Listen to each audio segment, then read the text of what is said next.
Hello and welcome to Embracing the Fight. I am Erica Lamar, your digital creator and host. And if you've been watching me since January of 2022, you know what Embracing the Fight is all about. But if you haven't, shame on you. You should start watching. It's about normalizing the conversation surrounding physical and mental health issues and concerns.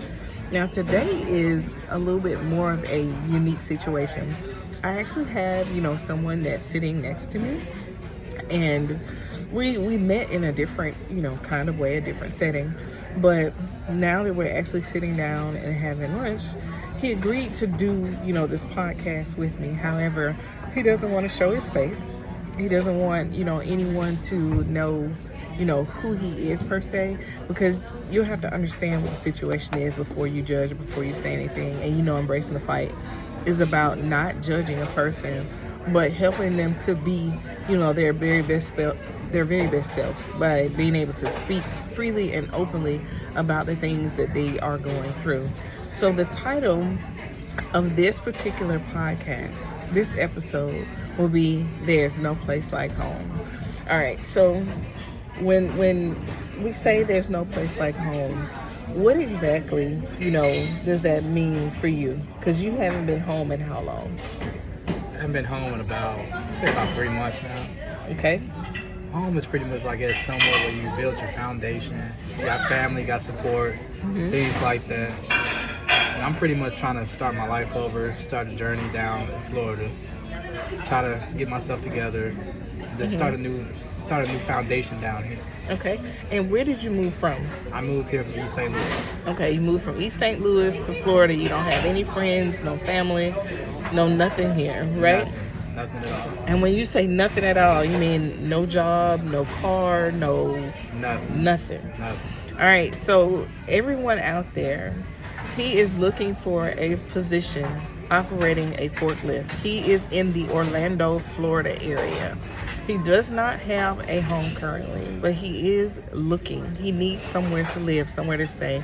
Yes, he is currently safe, but his situation is not ideal. And if this were your son or your brother or just one of your friends, you want the very best for them too, right?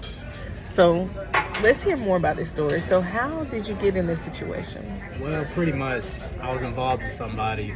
I lost everything I had trying to help them out. So I'm pretty much, that's why I don't have no vehicle right now. Okay. Like that. So that's really how I got caught in this situation.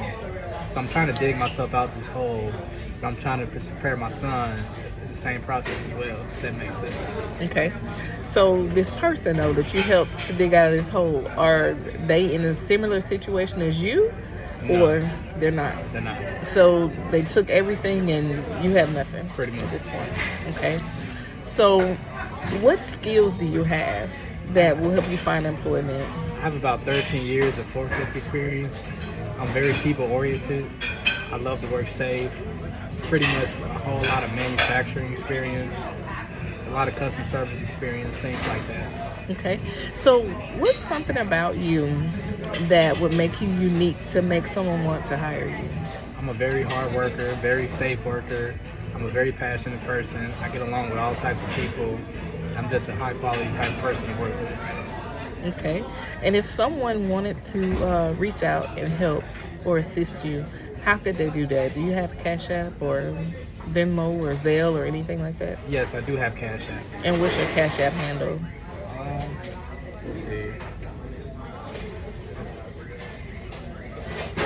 I have to pull it up. Okay.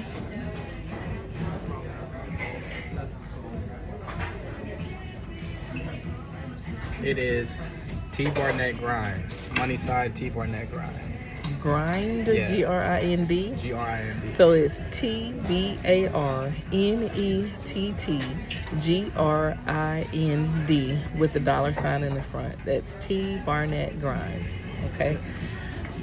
So is there anything that you want to share just about, how you were able to pick up and be willing to start over with absolutely nothing? Well, it's just, you gotta have faith for once. Faith is what keeps me going. I try to look at the positive things instead of the negative things, look at the long-term goals instead of right now. just try to apply myself to the best of my ability to get to where I need to be. And what has this process been like for you? It's been tough. The first couple of days, it's been tough. I know if I got God, I got my faith, so He's going to get me through. And I say that it was a chance meeting for us.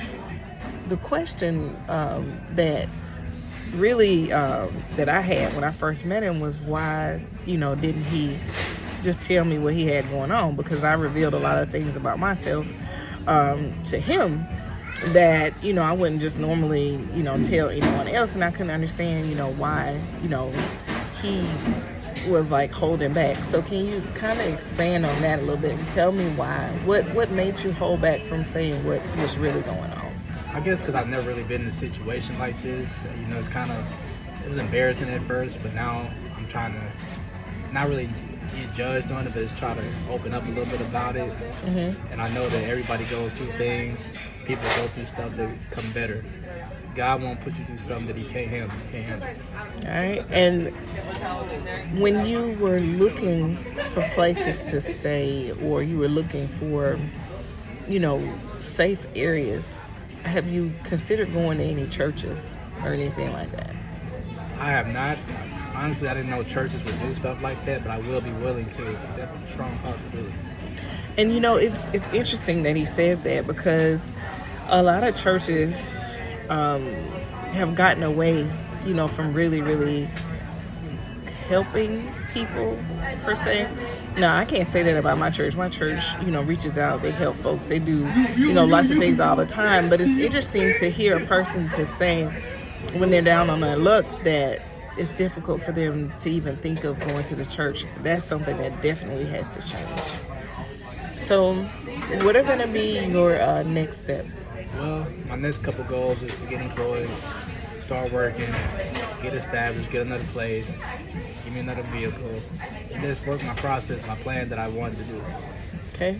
So, like I said, if there's anyone out there that wants to help, that can help, please do. I have his information. I know how, to get in contact with him. So if you want to send your help through me to him, I'll make sure I get it to him. So you do have a support system outside of Florida, and there's a possibility for you to go somewhere else, but you felt a strong tug for you to come to Florida. What was it that, really drew you to this area? Pretty much the weather, and the job economy, strong work economy, and my skills that I have kind of matches up with the jobs that are down here. Okay. And I'm looking at the long-term goal for my son. I want him to be in a nice environment, good weather, just be able to provide for him to the best of my ability, just be successful. Okay, and you just want a safe place, for your child, and you want to be able to have him here. So, say for instance, you get the job, and you're making the money you want to make. How old is your son? He's 7. So, who would care for him while you're working? Probably, he's with his mom right now. So probably when he gets older, that's when I want him to come down here. Oh, okay. I want to get set up to where he can come down, teenage years. I got you. All right. Is there anything else, that you want to share? Anything you want to tell someone who's thinking about stepping out and they're afraid to? Well, my thing is like this. You only live once. You got faith. You got strong mindset. Don't be afraid to chase your goals, your dreams. Just go out and do what you got to do. Just walk with faith. You'll make it through. All right. Well, this has been one of the most heart-wrenching episodes for me, because you see people every day, and cars are passing by with people in it. You see people walking down the road. You see folks sitting on park benches, and you don't know their situation or how they got there.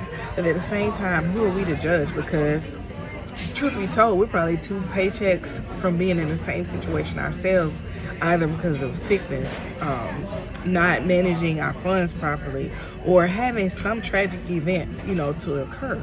So rather than judge, I'm asking that you all take a moment out, look into your heart, and see what you can do to help this young man. Send a cash app to him to help him get further along. He has an interview next week. So I'm asking too that you pray with him that he becomes gainfully employed, because the problem comes when people start saying stuff like, oh well, he shouldn't have done that, or oh well, if he don't get a job, he's this and that's gonna happen. When we help people, you cut off the potential for the negative things to happen. When you give someone a gift, a donation, you help them to not start thinking of the things like robbing or selling drugs or things of that nature. You give them the hope and the belief that there are good people in the world, people who believe that their gifts can help someone else, rather than just letting folks fend for themselves. And I just take this moment now to thank you, especially for listening to Embracing the Fight, or for finding it in your heart to help this young man get on his feet. And it's me, Erica Lamar, your host of Embracing the Fight.